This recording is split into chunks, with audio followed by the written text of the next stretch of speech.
these are the Daily Tech headlines for Wednesday, September 4th, 2024. I'm Sarah Lane. Bloomberg reports the U.S. Department of Justice has issued legally binding subpoenas to Nvidia and other third-party companies as part of an ongoing antitrust investigation into whether Nvidia's dominance in the AI processor market has led to anti-competitive practices. This isn't a formal complaint yet, but it does aim to decide if Nvidia is limiting competition by making it harder for customers to switch to other AI processors. The DOJ is also examining whether Nvidia charged higher prices for its networking equipment to customers who chose AI processors from rivals like AMD and Intel. Nvidia shares also fell Tuesday in the deepest ever single-day decline in market value for a U.S. company, losing $279 billion in market capitalization. Last week, Nvidia gave its forecast for the current quarter, which was lower than analysts' expectations, signaling a cool-off in AI investment.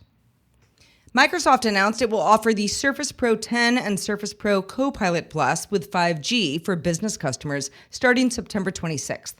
Microsoft opened up pre-orders for the Wi-Fi Surface Pro and Surface Laptop for Business last month, which both started shipping on September 10th. A Financial Times article details performance issues with Huawei's AI chips. Huawei is looking to provide an alternative to Nvidia's AI chips, which are restricted from being sold in China. Huawei's Ascend chips, while popular, are suffering from stability issues, slower interchip connectivity, and inferior software. That's according to multiple engineers speaking to the Financial Times. Several engineers, including some that Financial Times says work for Huawei, also said that poor documentation is an issue. There are also supply constraints as the U.S. restricts using this technology in manufacturing tools for Chinese domestic production. Last week, we told you that DeskModder found indications in a preview build of Windows 11 that you could uninstall Microsoft Recall. Well, Microsoft now says that option was just a bug and was incorrectly listed as an option under the Turn Windows Features On or Off dialog in the control panel. No word on if that incorrect listing is or was permanent. The Verge thinks that Microsoft may be required to offer the option in the EU to comply with the DMA, which is why it showed up in the preview. Microsoft says changes are still being made to Recall, and it's on track to officially let Windows insiders test it in October. Ubisoft shares have taken a hit after two recent releases, including the long-awaited Star Wars Outlaws and free-to-play X-Defiant, did not get as warm of a reception as the company hoped.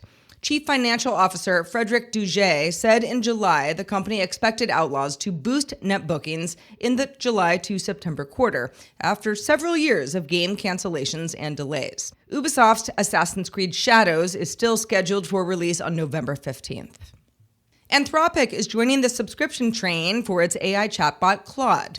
Claude Enterprise will now have more administrative controls and increased security so that companies can upload proprietary company knowledge for analysis to get questions answered, create graphics and simple web pages, and also have it act as a company-specific AI assistant. The context window on Claude Enterprise is 500,000 tokens, meaning that Anthropic's models can process up to 200,000 lines of code, dozens of 100-page documents, or a 2-hour audio transcript in a single prompt. No word on price yet, but Anthropic tells TechCrunch it will be more expensive than its current $30 team plan. Ride-hailing company GoTo announced it's decided to terminate its Vietnamese operations on September 16th.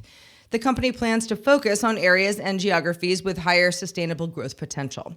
GoTo launched in Vietnam for motorbike, ride-hailing, food delivery, and courier services back in 2018 under the brand GoViet. And finally, social media company X announced a new TV app available on several app stores as part of a wider effort to court more advertisers, creators, and partners around a video-first platform. X plans to introduce a new video tab on its own platform as well, although that is not live yet. TechCrunch notes that some users are noting that a beta of the TV app has already appeared on Amazon Fire TV and Google TV. For more discussion of the tech news of the day, subscribe to dailytechnewsshow.com. You can find show notes and links to all these headlines there as well. I'm Sarah Lane. Thank you for listening, and we'll talk to you next time.